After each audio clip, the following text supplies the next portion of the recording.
Mas vamos tentar dar uma continuidade, né, para a gente ver se a gente consegue finalizar essa questão da sociologia. Eu vou tentar hoje, né, porque eu preciso terminar esse módulo 1, eu estou olhando aqui na apostila de vocês, que é o Positivismo e a Revolução Industrial. O módulo 1, eu vou fazer o possível para terminá-lo hoje, né? E a gente já finalizou a primeira unidade temática do módulo 1 de Filosofia.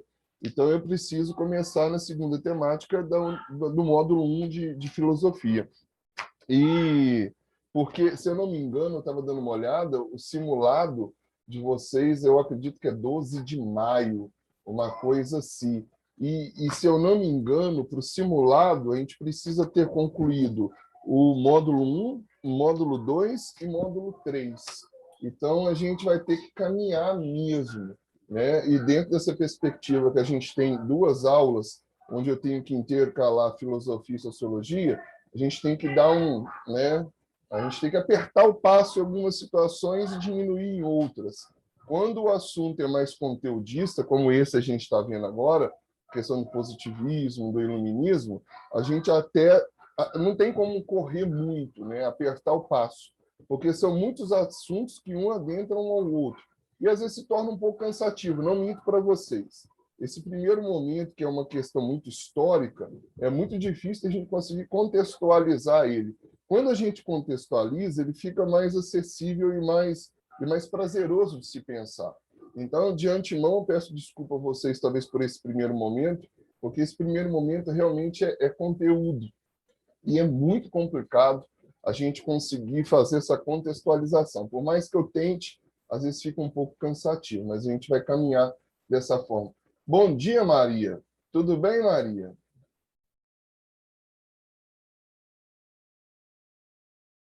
Bom dia. Você me deu bom dia, então agora eu posso continuar. Estava aguardando o bom dia. Olha só, vamos lá, vamos que vamos para a gente ter um andamento. Galera, qualquer dúvida, eu peço encarecidamente, tá? Me pergunte. Talvez eu esteja falando muito rápido, talvez eu diga algo que vocês não compreenderam. Então, eu peço encarecidamente, assim, não entendi? Augusto, abre o áudio. Não fica com vergonha, não, porque uma dúvida de agora, ela pode ser crucial para a continuidade do conteúdo. Então, se surgir alguma dúvida, não entendi esse trecho, não entendi essa ideia, você falou e ficou meio confuso. Repete para mim, eu vou tentar ser o mais fidedigno possível no que eu disse. Só não deixa passar, porque são conteúdos que provavelmente eu não sei como é que vão acontecer, se a gente vai ter oportunidade de retomá-los, né? Eu sei que vocês possuem essas aulas gravadas, já é uma garantia que vocês vão poder rever o que está sendo dito, o que está sendo dialogado ao longo de todo o processo. Mas a dúvida talvez ela venha surgir no momento que a gente está conversando. Então, de fato, né, traga ela, não se aveste. Eu falo que nós estamos aqui juntos para construirmos juntos uma maneira de pensar. Não tem aqui quem sabe mais, quem sabe menos. A gente tem saberes diferentes, conhecimentos diferentes. Então, vamos de fato, né? Se em algum momento surgir alguma coisa, eu querer contribuir com algo, sem vergonha, de boa, de boa.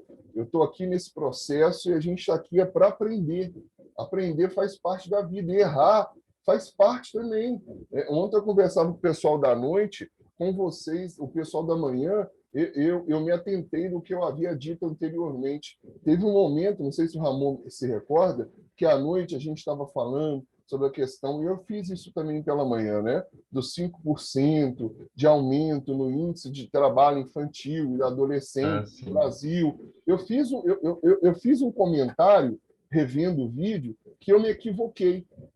Eu me equivoquei no que diz respeito à questão geográfica. E, pô, ninguém me abriu o áudio e falou assim, Augusto, você tem certeza? Porque aí, de fato, diante da dúvida, eu ia pesquisar para ver se eu não estava falando asneira, e eu falei. Eu até brinquei com o pessoal ontem da noite que se a professora de geografia soubesse o que eu disse, ela ia me crucificar. Quando eu falava lá que houve um alto índice de 5% na região sul e região sudeste, eu dei São Paulo como se fosse da região sul, mas São Paulo é da região sudeste. A região sudeste, um dos grandes estados é o quê? Espírito Santo, Minas Gerais, São Paulo, Rio de Janeiro. Região sul, os grandes estados lá é o Paraná, Rio Grande do Sul, Santa Catarina. Então, eu me equivoquei. Só que ninguém se atinou para isso. Então, eu falo, isso acontece, galera. Todo mundo está passível e possível de falha. Ninguém está aqui para ser detentor de todo um conhecimento. Então, assim, mas eu só fui reparar esse detalhe quando eu fui rever o vídeo, né? Mas tá de boa. Eu reconheço que esse detalhe geográfico me fugiu, apesar da minha formação ela ser filosófica e sociológica, né? Mas, de fato, me fugiu. Então, é uma coisa que a gente tem que aprender a lidar. Então, qualquer dúvida, vamos lá, manda ver, tá? Ah, eu penso assim, deve ser assim, dessa forma é possível? Estamos juntos. Então, só para retomar, né, na semana anterior ao feriado, a gente estava pensando e dialogando sobre todo o processo de surgimento da sociologia, tá? Essa ciência da sociedade, essa ciência que, ao longo da história, ela tende a compreender todos os fatores sociais, políticos, econômicos que envolvem a relação do indivíduo na sociedade e da sociedade com o indivíduo, dentro de um processo cultural, dentro de um processo da identidade desse indivíduo, dentro de questões onde se envolva todos os princípios necessários para se compreender, né, essa divisão de classes que existe, as maneiras de se pensar e de se ver as manifestações preconceituosas, de discriminação, de intolerância, de racismo. Então, pensar, de fato, nessa sociologia, ao longo dessa história que a gente foi traçando, né, pensando lá na Revolução Industrial, Revolução Francesa, e chegando hoje no Iluminismo, é realmente colocar diante de nós uma situação que até então eu falo que não é possível que nós nos acomodemos em relação a ela. Nós vivemos durante séculos aquela ideia de que as coisas aconteciam porque elas se concentravam numa redoma onde tudo estava voltado e relacionado às questões divinas, né? Ou seja, Deus era o detentor de todas as possibilidades, de todas as situações, inclusive do conhecimento, né? Se não fosse da vontade divina, o ser humano não teria essa capacidade de pensar. Isso antes do iluminismo. Com o iluminismo agora, que é essa página que vocês estão vendo aí, esse slide, a gente começa a perceber um novo movimento intelectual aí do século XVIII, tá? Conhecido como século das luzes, tá? Século das luzes porque a luz do conhecimento. É um momento onde a gente vai perceber a grande defesa do conhecimento racional. Ou seja, é necessário que, nesse momento, a gente se liberte, né? Os iluministas falam da idade das trevas, que é aquela idade onde a religião ela tinha todo o monopólio, todo o predomínio de toda a forma ideológica, tá? Do contexto social, político, econômico, né? Não só a religião, mas também o regime absolutista. Então, nesse movimento aí do iluminismo que ocorreu e deu início aí na França, que percorre todo um caminhar, sobretudo levando a razão, tá? Sobre as questões da fé, para se entender e solucionar aí os problemas da sociedade, essa relação, nós temos aí a mais conhecida, né, o mais conhecido século das luzes. Provavelmente vocês vão ver isso também na aula de história com muito mais detalhes do que eu estou falando com vocês. Simplesmente é importante a gente ter conhecimento que, com o iluminismo, a gente tem uma ruptura na maneira de pensar, uma ruptura na maneira de ver a sociedade. Porque, na medida que a sociedade evolui, né, ela vai dando passos, as questões que até então poderiam ser respondidas através de uma maneira, ela já não mais é compreensível. Eu brincava ontem à noite e falava até assim, quando você é criança, você aceita as justificativas que lhe são dadas. Quando você é adolescente, aquelas justificativas que lhe são dadas enquanto criança já não são mais aceitas. Quando você é jovem, as justificativas dadas enquanto adolescente não são mais aceitas. Quando você é adulto, as justificativas que lhe são dadas quando jovem já não são mais aceitas. Ou seja, Na medida que a humanidade evolui, a gente vai se fazendo necessário se buscar respostas para aquilo que já não mais é possível de se compreender. Então, a gente tem aí dentro do iluminismo, tá, as mudanças de fato que ocorreram, que foram muitas, que a gente vai ver, dentro das questões políticas, econômicas, sociais, que se basearam de fato nesse lema liberdade, igualdade e fraternidade, né? E são direitos que começaram nesse contexto a serem dados ao indivíduo de qualquer classe. Foi um primeiro momento, eu falo que foi um dos primeiros momentos mais importantes da história, quando a gente fala em liberdade, quando a gente fala em igualdade e quando a gente fala em fraternidade. Momento esse que tentou-se, houve falhas? Houve, porque a história é constituída de vitórias, né, de avanços, mas, ao mesmo tempo, também existem pequenas falhas, porque por trás de todo processo existe um indivíduo, e nós somos falhos, nós não somos perfeitos. Então, dentro do iluminismo, algumas ideias foram propostas. Tá? A igualdade jurídica, a gente vai tentar vê-la rapidamente, eu coloquei nos slides para vocês, a tolerância religiosa filosófica, a liberdade pessoal e social e o direito à propriedade privada. Eram questões que até então nunca se pensou em discutir. Eram questões que até então não eram de acesso do povo, da população, do indivíduo. Por quê? Vamos retomar. Nós tínhamos todo um monopólio religioso, tá, e absolutista dessas questões. A partir do momento que a gente começa a adentrar aí o século XVIII e a gente começa a possibilitar ao indivíduo, né, o direito de pensar, né, a gente começa a levar esse indivíduo a lutar pelos seus direitos. E é uma coisa que nos falta muito nos tempos atuais. A gente tem aí alguns, ou os mais importantes, aí, pensadores iluministas: Locke, Voltaire, Montesquieu, Rousseau, Smith e Quesnay. Né? Então, a gente tem alguns. Né? É até muito complicado se imaginar qual desses, porventura, pode vir a cair, né, num Enem. Né? Eu falo com vocês que é tudo muito improvável. Mas o mais importante de todo esse processo é, de fato, que a gente pense nos direitos. É um momento na história que começa a se perceber que os indivíduos, é dado a eles a possibilidade de pensar nessas questões que até então eram, né, eram impossíveis de serem pensadas por parte deles. Aí a gente tem uma das características do iluminismo aí, a igualdade jurídica, né? Ou seja, todos seriam cidadãos com direitos básicos, embora com diferentes situações socioeconômicas. Eu sei que a gente fala assim, mas mesmo que está na lei, mesmo que se pense que todos são iguais, independente do que quer que seja, vai sempre existir essas situações socioeconômicas que vão diferenciar um indivíduo do outro? Vai. Isso existe até hoje. Né? Isso existe até hoje.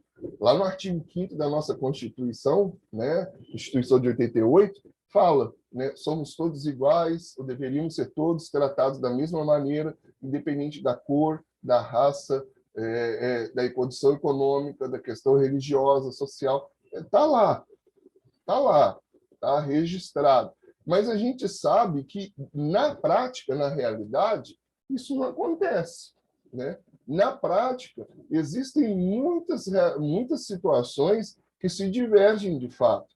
As questões raciais, que a gente vai ver isso para frente, que é um termo que agora voltou à tona novamente, que muitas pessoas diziam assim, mas quando a gente fala em raça, a gente está falando só de humanidade, raça humana. Não.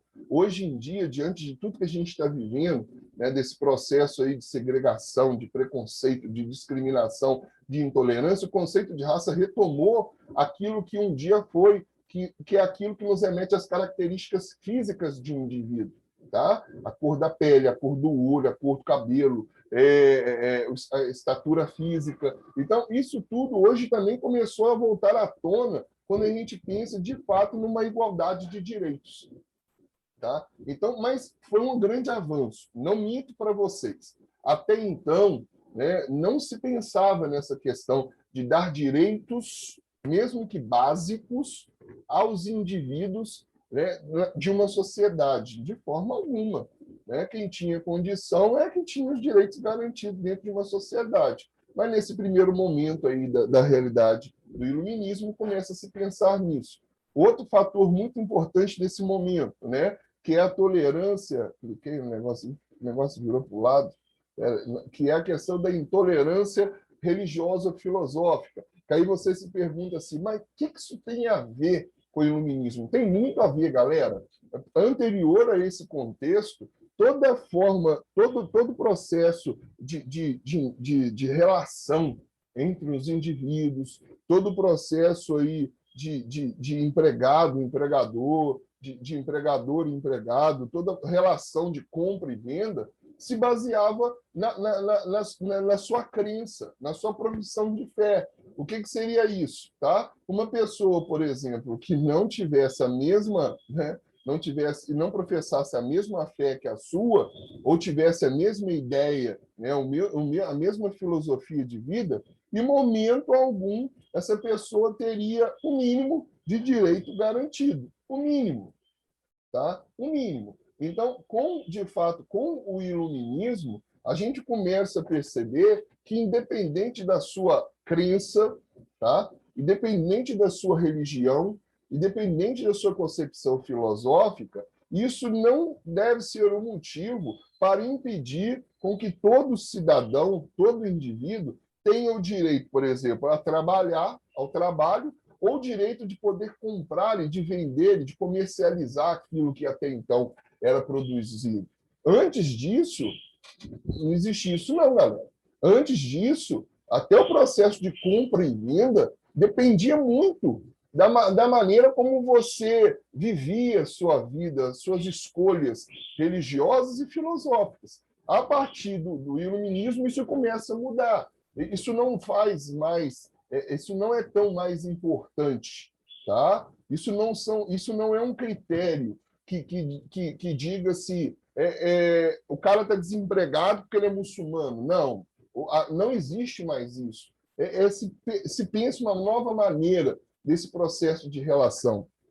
A gente tem a liberdade pessoal e social, né? Volto a dizer que também eu sei, pensar nisso hoje é algo que incomoda muito, porque de fato não existe, mesmo numa sociedade como a nossa do século XXI, essas garantias, essa garantia da liberdade pessoal e social. Está contido na Constituição? Beleza, tá. Mas, na prática, isso não acontece. Mas, dentro desse contexto do século XVIII, aí, tá? E isso aí já foi um grande avanço. Né? Ou seja, o comércio só pode se desenvolver em uma sociedade onde as pessoas estivessem e fossem livres para realizar os seus negócios, pois sem indivíduos livres, recebendo salários, não se pode haver comércio, né? Mercado comercial. Ou seja, foi aberto num primeiro momento, né, a ideia de que, independente de qualquer condição, independente da cor do indivíduo, da classe desse indivíduo, se lhe é permitido uma melhoria na sua condição de vida, né, inclusive para a questão salarial, né, isso tudo há de influenciar, tá, na vida da sociedade. Então, a gente começa a ver aí, como vocês estão vendo, né, não só, né, os negros, né, servindo aos seus senhorios, mas a gente começa a perceber também o ingresso dos negros, de pessoas de outras realidades sociais, de outros países, de outras situações, dentro do universo trabalhista, como, por exemplo, as grandes indústrias, mesmo dentro de uma perspectiva, como a gente viu, de um trabalho escravo, que variava de 10 a 12 a 16 horas. Mas é dado a esse indivíduo a possibilidade dele fazer com que o comércio se mova, as coisas movam. Né? A gente tem aí o direito à propriedade, logicamente, até então, somente, né, a gente for pegar a Revolução Francesa, somente o rei ali, ele era detentor de toda uma propriedade, de todo um território. Se a gente for pegar a Revolução Industrial, né, a gente começa a ver que na medida que a galera começa a adentrar o universo das cidades, isso acontece, isso é normal, o processo de expansão, né, da necessidade de acolher esse povo. Anterior a isso, a gente tem o monopólio da igreja, ela era a grande detentora de toda a riqueza de uma sociedade. Então, com o iluminismo, a gente começa a ver isso, ou seja, é dado ao caboclo e à cabocla a liberdade de ir e vir. É dado ao caboclo e à cabocla, né, ou a pessoa ou o indivíduo, o direito de expressão da sua liberdade, da sua questão religiosa e filosófica, né? É dado ao indivíduo o direito ao emprego digno, né? Ou ao emprego que ele pudesse vir a ser remunerado. Na medida que tudo isso vai se movimentando, a gente começa a perceber a necessidade desse indivíduo se estabilizar. Ou seja, ele começa, né, nessa questão de fazer a movimentação do dinheiro, né, dentro do comércio, dentro da sociedade, ele começa a perceber a necessidade de ser proprietário de um pequeno terreno, de uma pequena propriedade. Então, a gente começa a ver, de fato, tá, uma mudança nessa sociedade que até então não se tinha, e não se tinha como se pensar o indivíduo dono, mesmo que fosse de pequenas propriedades, mas ele passa a ter como um bem, tá, como um capital, pequenos terrenos. E aí eu vou só parar aqui para perguntar a vocês se está de boa. Eu estou falando, não perguntei. E aí, até agora? Está tranquilo. Com certeza, estou procurando minha água aqui, deixei minha água lá dentro. Bia, Maria Laura, Mariane e Ramon, tranquilo? Tranquilo. De boa. Tranquilo? Assim, peço encarecidamente mesmo, tá? Eu acredito que vocês vão ver isso muito mais detalhado em história. Tenho quase que certeza, tá? Essa questão da Revolução Industrial, Revolução Francesa, Iluminismo. Isso eu acabo tendo que trabalhar dentro da sociologia para a gente compreender onde nós chegamos hoje sociologicamente falando. Então, eu acabo passando um pouco superficialmente, né? Mas não deixo de passar a ideia desses movimentos intelectuais. A gente vai passar por eles. Só que são assuntos que vocês provavelmente vão ver mais detalhados na aula de história. Mas, se surgir alguma dúvida, vou tentar, dentro do possível, colaborar com vocês e a gente tentar pensar isso. Tá? Dentro dessa perspectiva, galera, eu minimizando também aqui, dentro dessa perspectiva, a gente vai ver, porque tudo isso que a gente está falando até agora nos remete, de fato, a isso aí, ó, a questão dos direitos humanos, tá? Que até então não se tinha, não se pensava. Até anterior ao século XVIII, não pense nisso. É inviável se pensar. Propriedade privada, liberdade filosófica, liberdade religiosa, liberdade de ir e vir, questão do direito à remuneração, a um trabalho. Isso não existia. E isso foi um processo que garantiu o que nós temos hoje, né? Ou nós tentamos ter hoje. Só para a gente tentar uma noção, vamos tentar assistir esse videozinho aqui. Se ele não abrir, eu vou ter que pegar ele lá na minha galeria. Ele está acontecendo isso, não abriu, né? Então, vamos lá na galeria, eu deixei ele aqui. Só vou perguntar se vocês estão vendo ele abrir aí. Estão vendo? Estão vendo? A tela tá preta para mim. Preta? Por isso que eu perguntei. Me digam, pelo amor de Deus, que se a tela não tiver, vocês vão ter que me avisar, porque eu posso estar passando o negócio, eu achar que vocês estão vendo, vocês não estão. Agora abriu? Abriu? Agora abriu. Ovo? Ah, tá bom, obrigado.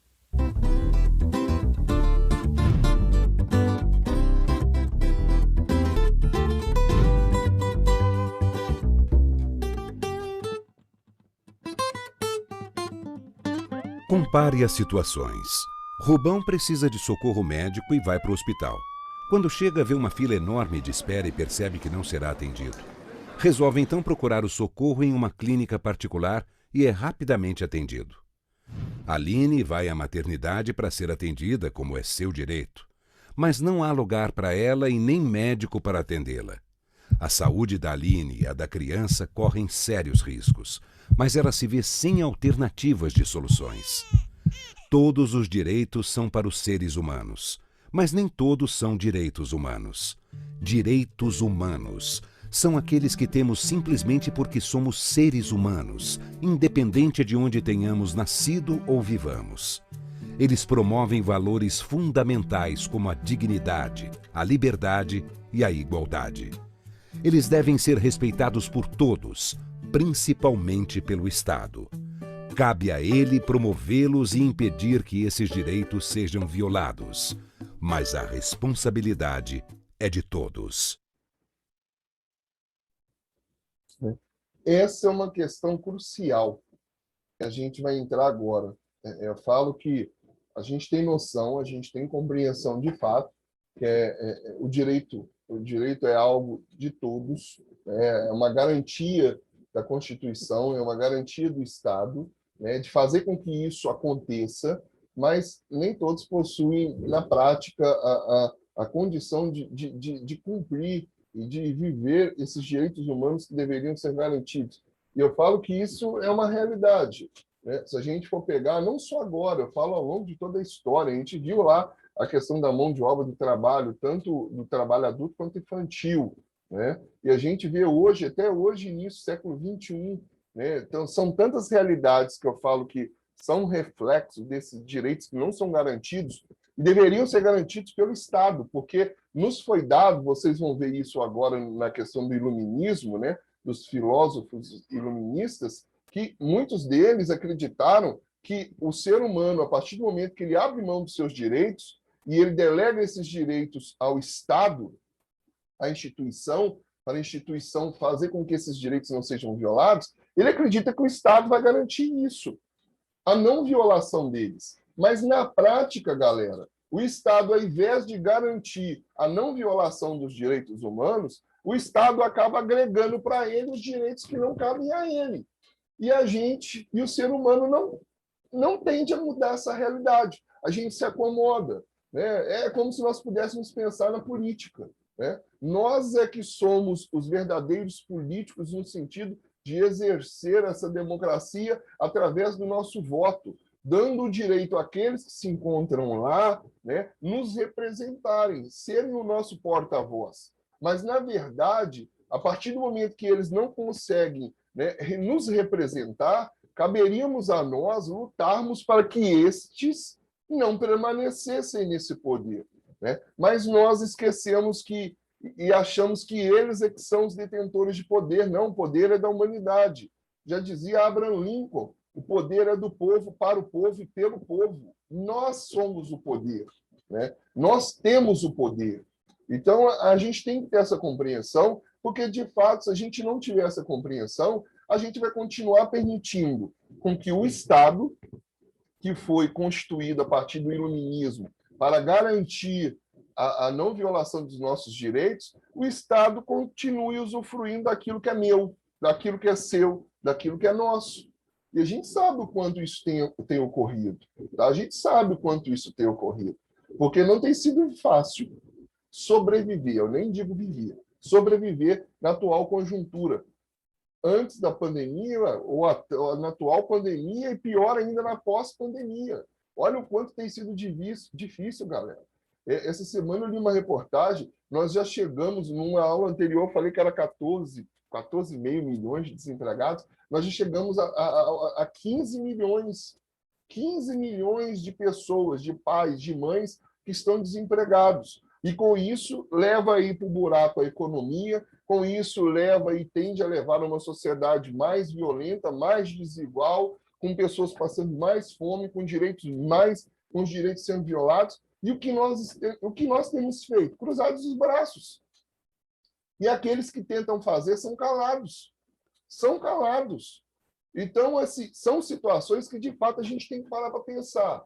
Se a gente entregou, né, aí como o iluminismo, a gente vai ver no século XVIII, aí, a gente entregou e delegou ao Estado a possibilidade de garantir com que os nossos direitos não fossem violados, e ele está violando esses nossos direitos, a gente tem que lutar para que isso mude. A gente tem que lutar para que isso mude. Não adianta ficar de braço cruzado, não. Ah, mas eu sou jovem ainda. Né? Mas você vai sofrer isso. você vai sofrer isso. Eu falo que vocês estão se preparando para o Enem, mas a galera que está no PISM-1 e PISM-2 até hoje não fez. O PISM-1 ainda não foi feito, fruto dessa situação que nós estamos vivendo de pandemia. E quer dizer, é o destino, é o futuro, é todo um processo de uma galera. Vocês e o PISM-3, vocês já conseguiram concluir uma certa etapa do ano passado, né? Quem fez o Enem o ano passado. Mas e os outros que estão juntos nessa mesma tempestade? Então a gente tem que pensar no todo. A gente tem que parar de pensar apenas no umbiguinho da gente, porque a vida não funciona se você depende do outro. Você depende do outro para tudo. Nós não somos tão independentes como nós imaginamos ser. Tá? Nós não somos tão livres assim como imaginamos ser. Estamos presos a determinadas situações que nos são impostas. Estamos presos. E a gente tem que compreender isso. Porque aí eu queria que vocês, antes da gente entrar nos iluministas, no segundo momento, que vocês pensassem sobre isso aí e me respondessem no modo interativo. Quais são os tipos de violências, de violações de direitos humanos que nós conhecemos? Pense aí, tá? Quais são os tipos de violações de direitos que nós conhecemos? Eu estou abrindo aqui o modo interativo e antes desse primeiro momento cair, vamos tentar responder isso. Pensa aí, né? Eu falo que nós conseguimos visualizar isso sim.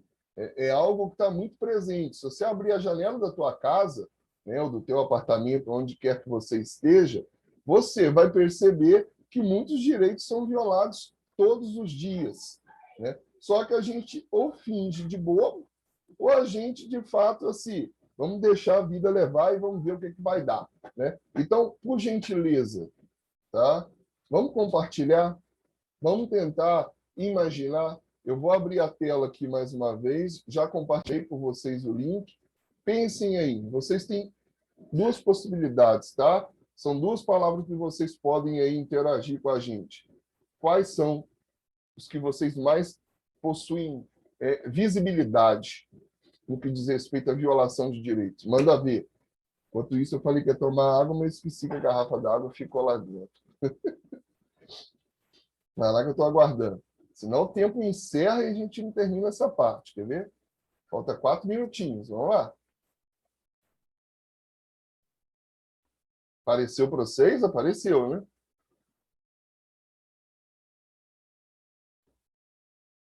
Ô, vocês estão aí? Oi? Abre esse áudio, pelo amor de Oi, Deus, me responde. tô sim, eu Já, tava já escrevendo. respondi. Muito obrigado. Não me deixe achando que eu estou falando sozinho, não, pelo amor de Deus. Tá, não. A pior coisa que tem é você achar que está falando sozinho, pelo amor de Deus. Beleza, muito obrigado. Eu estou assim, vocês estão aí, ninguém me responde nada. Eu falei, meu pai do céu, cadê esse povo?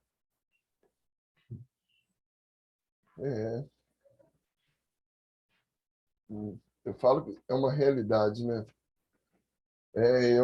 Eu sempre gosto de retomar isso, eu sempre falo e refriso isso, vou sempre repetir isso, que consciência nós temos, né? Não nos falta consciência.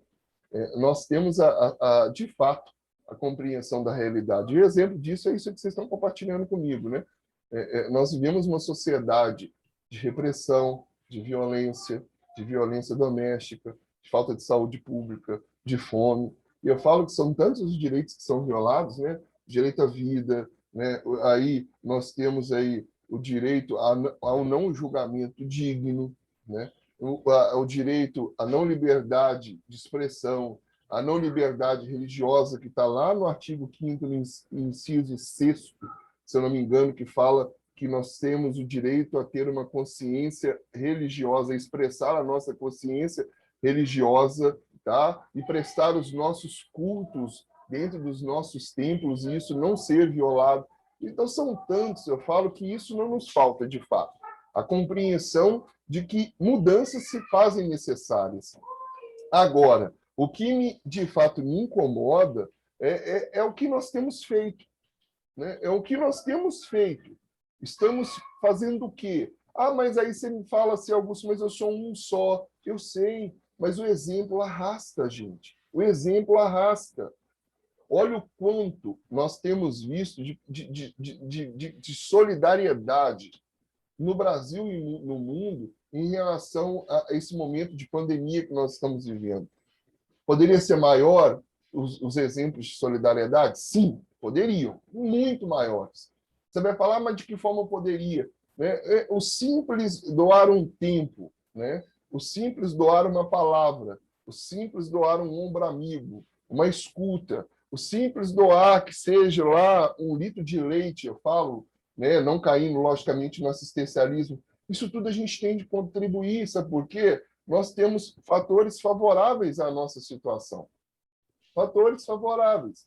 Nós não fazemos parte do grupo, do quadro de miseráveis, de pobres, de analfabetos, de desempregados.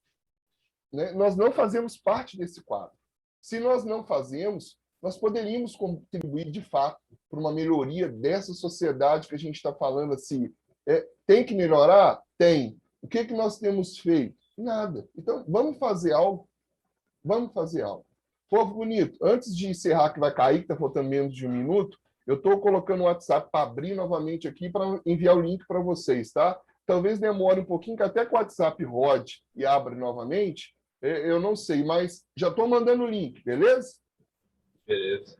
Já estou voltando. Vai lá rapidinho, toma uma água, estica as pernas, lava os olhos, estou de volta. Até daqui a uns segundinhos. Beleza. Falou. Tchau, tchau.